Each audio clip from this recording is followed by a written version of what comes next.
Human history begins not with peace, but with hunger. Not merely hunger for food, but for more, for land, for power, for meaning, for permanence. Desire is the first spark of civilization, yet also its first wound. It is what made humans rise from caves and build empires, but it is also what made them burn those empires to the ground. Somewhere between survival and excess lies a fragile border, and that border is called greed. Greed is not a single sin. It is a spectrum, a language of the human condition. Every time a person says, "I want," greed listens.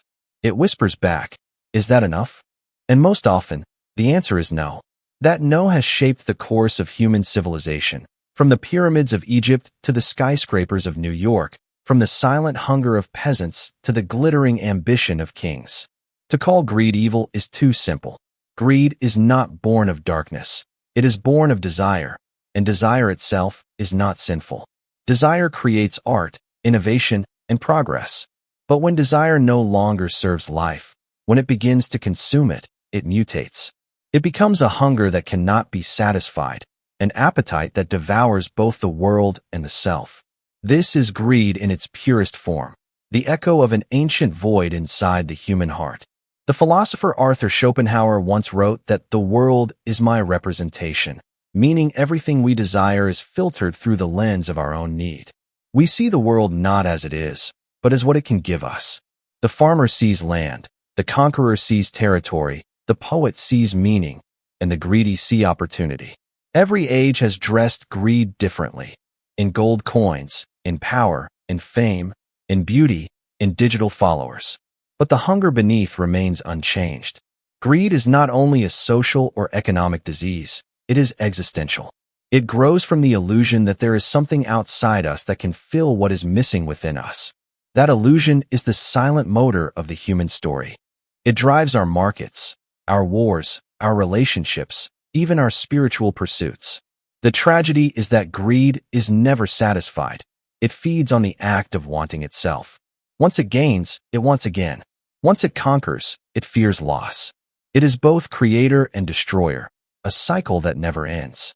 This exploration of the 7 greeds is not a moral sermon. It is an inquiry, a mirror to understand how this endless hunger shapes our personal lives and collective destiny. For greed wears 7 faces, each beautiful and terrible in its own way. Wealth, power, fame, knowledge, love, pleasure, and immortality. 7 illusions of fulfillment, 7 mirrors reflecting the same unquenchable desire. Let us begin with the first and perhaps the most visible, the greed for wealth, the hunger for possession, for gold, for ownership of the material world. Wealth is the oldest mirror of human success. From the moment trade replaced barter and gold replaced gratitude, humankind began measuring worth not by virtue or skill, but by what one owns. In ancient temples and modern banks, the ritual is the same: to count, to compare, to hoard. The world worships the symbols of abundance, forgetting that symbols are only shadows of value, not value itself. The greed for wealth begins innocently. It is born from the need for safety, a roof, food, warmth, survival. But once safety is achieved, the mind continues to chase accumulation as if it were a form of immortality. The poor dream of riches, the rich dream of more riches. A peasant longs for bread, a merchant longs for gold, and a billionaire longs for eternity, for a legacy that can never die. The essence of wealth greed is this: it mistakes possession for permanence. Money, in itself, is neutral, a tool of exchange, a language of human trust. But when money becomes more than a means, when it becomes the goal, the obsession, it begins to eat its own logic. The greedy person no longer sees people, only profit, no longer sees beauty, only ownership, no longer lives, only collects. Life turns into a marketplace, and everything, even love, time, and morality, becomes a commodity with a price tag. Philosophers from Aristotle to Marx have wrestled with this paradox. Aristotle warned that money-making, when divorced from virtue, corrupts the soul. Marx saw capitalism's endless hunger for accumulation as both its driving force and its doom. Yet, even outside economics, the moral wound of greed remains universal. The beggar envies the merchant, The merchant envies the king, and the king envies the gods, and the gods, perhaps, envy our endless wanting. But what does wealth truly give us? At first glance, it gives choice, comfort, and control. But beneath those, it gives something subtler, the illusion of self-sufficiency. Wealth whispers, you do not need others. And in that whisper, isolation begins. The wealthy man builds higher walls, not realizing that walls do not only keep others out, they keep the soul in. He mistakes security for freedom and possession for peace. Psychologists note that greed operates like addiction. Each gain creates a temporary rush, a dopamine high, soon followed by emptiness, leading to another chase. The more one gets, the more one fears losing it. Wealth, once a servant, becomes a master, demanding sacrifice. Families fracture, friendships dissolve, empathy fades. The greedy man begins to count his life not in experiences, but in digits, forgetting that digits cannot love him back. Yet, the most dangerous form of wealth greed is not in individuals. It is systemic. Entire societies are built on the gospel of accumulation. Modern advertising is not a tool of information. It is a machine designed to make you feel incomplete. It teaches the child to want before they understand what enough means. More becomes the anthem of progress, even when more poisons the planet, enslaves the poor, and burns the future. In this way, greed becomes invisible, disguised as ambition, success, productivity. We praise the very sickness that empties us. Still, we cannot deny the other side of the truth. Without some degree of desire, civilization would not exist. The same hunger that built palaces also built libraries. The same impulse that hoarded gold also stored grain for the hungry. Perhaps the moral question is not whether to desire, but what and how to desire. There is a greed that consumes, and there is a greed that creates. The line between them is fragile, drawn by awareness, erased by blindness.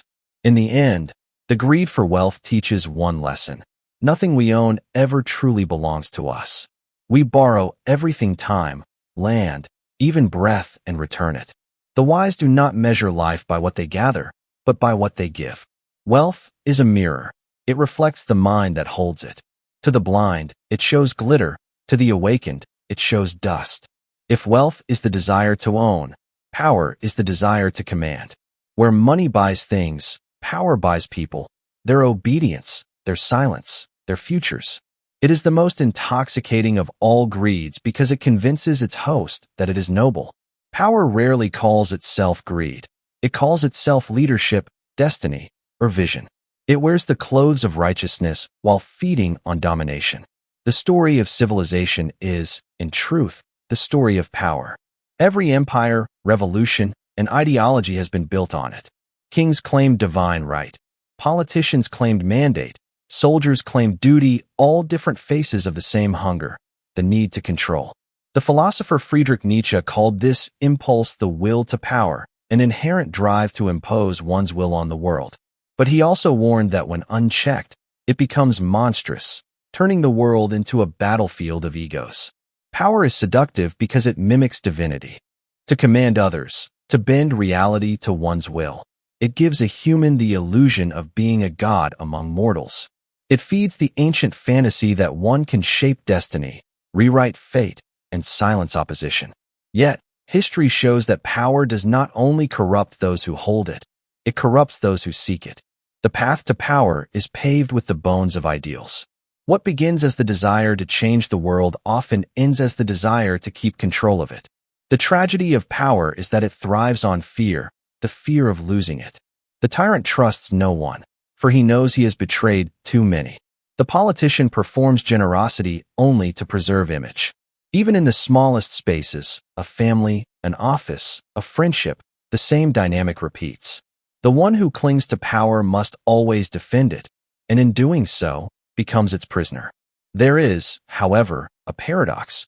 Without some form of power, life cannot function. Leadership, authority, and influence are necessary to organize society. The problem arises when power is pursued for its own sake, rather than as a tool for justice or growth. True power serves, false power feeds. True power uplifts others, false power enslaves them. The difference lies not in the throne, but in the heart that sits upon it. Psychologically, the greed for power often masks insecurity.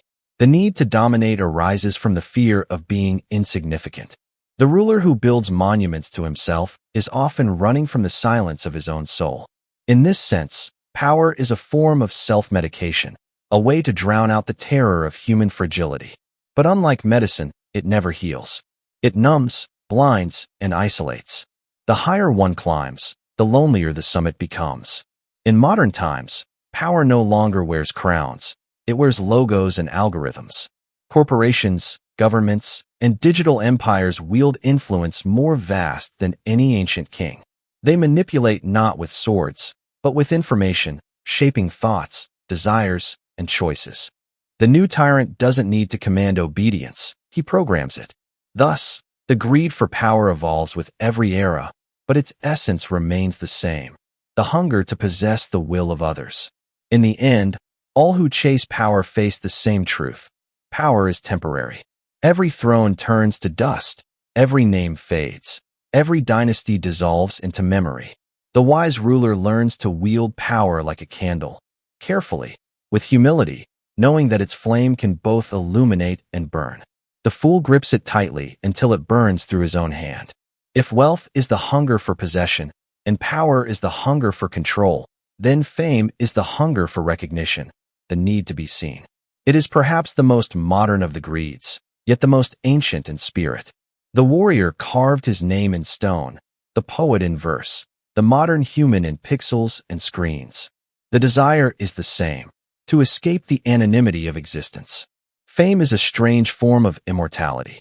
It whispers to the human heart, if they remember you, you never die. But this promise is a lie dressed in applause. Fame gives visibility, not permanence; noise, not meaning. The faces that shine brightest today are forgotten tomorrow, buried under the next wave of spectacle. Yet millions still chase it, willing to trade authenticity for attention and peace for publicity. Philosophically, the greed for fame is rooted in the fear of insignificance. We are the only species aware of our mortality, and so we build illusions of permanence: statues, art, stories, and now social media profiles, hoping they will outlast us. The problem is not in the desire to be known. It is in mistaking being seen for being valued. When worth depends on the gaze of others, the self becomes a mirror of the crowd, not of truth. In the digital age, fame has been democratized. Anyone can go viral, anyone can be watched. But this democratization has also cheapened its meaning. Visibility has replaced virtue. We no longer ask, is it good? But is it trending? The attention economy rewards exaggeration over authenticity, outrage over wisdom.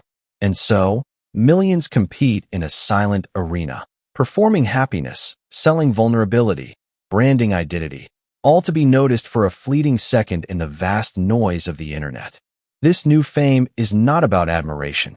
It is about validation. It is a currency of eyes and clicks, where the self is traded daily for approval. The tragedy is that the famous are often the loneliest. The more one becomes a symbol, the less one is seen as a person. Fans project, critics dissect, and the individual dissolves beneath the image. The actor becomes a role, the influencer becomes an algorithm, and the artist becomes a brand. The applause that once uplifted now imprisons. Socrates warned of this illusion long before social media existed. He said that living to please the crowd leads to ignorance, for the crowd knows nothing of truth, only taste. In modern terms, we could say the same of algorithms. They do not seek truth, they amplify reaction. Thus, fame becomes a distortion field, where one's worth depends on staying visible, not on being real. Yet, like every greed, the desire for fame contains a shadow of beauty. The artist's wish to be remembered is also the wish to share something timeless, to connect beyond one's lifespan. True fame is not built on noise, but on impact, not on exposure, but on expression. The difference lies in intention. The greed for fame asks, how many people see me? The spirit of creation asks, how deeply did I touch even one? Fame teaches a cruel lesson. The eyes of the world cannot fill the void inside. The crowd can cheer, but it cannot heal. The applause fades, the lights dim, and what remains is the same question that haunted even the greatest names. Who am I when no one is watching? The answer to that decides whether fame becomes a blessing or a curse. Knowledge, the crown of human intellect, the light that has guided us from superstition to science, from caves to cosmos. It is, perhaps, the most celebrated of all desires. But like all things sacred, even knowledge can be corrupted when it becomes a tool for vanity, not wisdom. There is a hunger that drives us to understand, and another that drives us to dominate through understanding. This second hunger is the greed for knowledge. The pursuit of knowledge began as curiosity, the innocent wonder of a child looking at the stars, asking why. But somewhere along the journey, curiosity evolved into conquest. The mind, unsatisfied with mystery, began to treat knowledge as property. We do not simply learn anymore. We possess facts. We collect information. We hoard data. The modern world reveres the knowledgeable, yet it rarely asks to what end is this knowledge used. Philosophers throughout history have warned against the arrogance of knowing. Socrates, who called himself the wisest man alive, claimed wisdom only in knowing that he knew nothing. But the greedy mind cannot bear such humility. It wants certainty, control, and prestige. It feeds on the illusion that knowing equals power, the power to predict, to command, to rise above others. Knowledge becomes currency, and intellect becomes hierarchy. In the digital age, the greed for knowledge has multiplied beyond imagination. Information flows like an endless river, facts, theories, opinions, all within reach. Yet the more we consume, the less we seem to understand. We have mistaken information for insight and data for wisdom.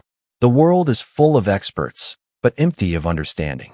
The greedy mind scrolls endlessly, never digesting what it takes in, addicted to the feeling of knowing rather than the essence of it. This form of greed is subtle because it hides behind noble appearances. The scholar may seek prestige under the mask of research. The innovator may chase immortality under the guise of discovery. Even spirituality is not immune. The seeker who accumulates teachings without living them becomes a collector of truths, not a lover of them. Knowledge, without humility, becomes poison. Perhaps the most dangerous form of this greed is when it detaches intellect from empathy. When we seek to understand things more than people, or when we dissect life but forget to live it. The scientist who studies emotion but cannot feel it. The philosopher who analyzes ethics but forgets kindness. These are symptoms of intellectual greed. It is a hunger that sharpens the mind but starves the heart. True knowledge, as the mystics say, is not accumulation but awakening. It is not what fills the mind but what frees it. The more one truly knows, the less one clings to the illusion of mastery. For the greatest lesson of wisdom is that truth cannot be owned, it can only be lived. When the greedy mind finally realizes this, it breaks open, and what was once a hunger becomes reverence. The world is no longer something to conquer, but something to wonder at again. Love, the word that has conquered poets, saints, and empires. It is the most desired, the most sung, the most misunderstood force in human life.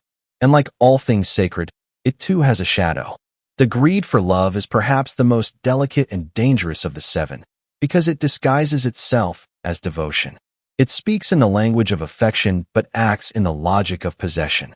To love is to connect, to give without expectation, to see the other as a mirror of one's soul. But to be greedy in love is to want the other to belong, to become an extension of the self. The greedy lover says, "I love you," but means, "I want you to love me back exactly as I imagine." This is not love, it is control wrapped in tenderness. Psychologically, the greed for love arises from fear, fear of abandonment, fear of insignificance, fear of being unseen. We crave love not merely to feel affection, but to validate our existence. When this craving intensifies, love becomes a transaction. Affection in exchange for security, attention in exchange for approval. What should liberate becomes a cage built by desire. In society, this greed takes many forms: jealousy, obsession, manipulation, emotional dependency. The lover who cannot let go, the friend who suffocates, the parent who possesses all believe they act out of love, but in truth, they act out of fear. The more one tries to own love, the more it withers. For love, by its nature, is a wild thing. It cannot survive captivity. Philosophers and mystics have long tried to distinguish between love that desires and love that gives. Plato, in his Symposium, spoke of two loves, one born from need and one born from abundance. The first seeks to fill emptiness, the second flows from fullness. Greed belongs to the first. It is love as hunger, not as grace. It says, I need you to make me whole, rather than, I share my wholeness with you. In modern relationships, this greed has evolved with technology. Social media has turned love into spectacle, affection displayed, curated, and compared.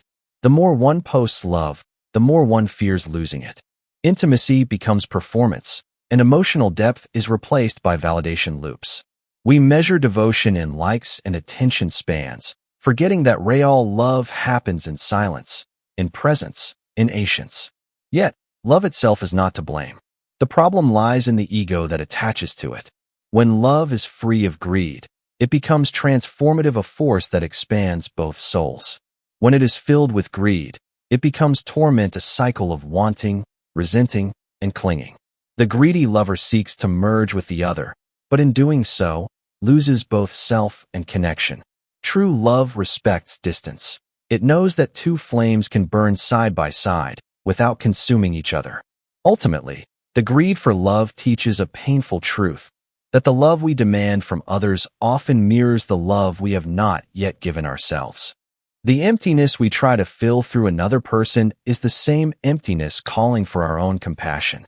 When one learns to love oneself without possession, the need to control others dissolves. What remains is pure affection, love without greed, connection without chains. Pleasure is life's most immediate gift, the sweetness of existence. From the warmth of the sun on our skin to the laughter of companionship, it is pleasure that colors our days. It is not evil, it is natural. But like all gifts, when it becomes an obsession, it turns against us. The greed for pleasure is the most seductive of the 7 greeds because it hides behind joy. It whispers that happiness is the same as indulgence, and that the more we consume, the more we live. In ancient philosophy, pleasure was not always condemned. Epicurus, often misunderstood as a hedonist, taught that true pleasure lies in moderation, in simplicity, friendship, and peace of mind. But the modern world has turned his wisdom upside down. Pleasure is now an industry. It is sold, branded, marketed, and consumed like fuel. We chase sensory highs as if they were the essence of existence, forgetting that the pursuit of pleasure is not the same as the experience of joy. The greedy pursuit of pleasure begins subtly. It tells us, you deserve it. It presents excess as self-care, distraction as relaxation, and consumption as freedom. Whether through food, entertainment, sex, or stimulation, the goal is always more. But the paradox is that the more pleasure we chase, the less it satisfies. Pleasure loses its sweetness when repeated without pause, much like music loses meaning if it never ends. Psychologically, the greed for pleasure is tied to escape from pain, boredom, or silence. The mind, uncomfortable with stillness, seeks constant stimulation. Screens, sounds, and sensations flood our senses until even beauty becomes noise. The more we indulge, the duller our capacity to feel becomes.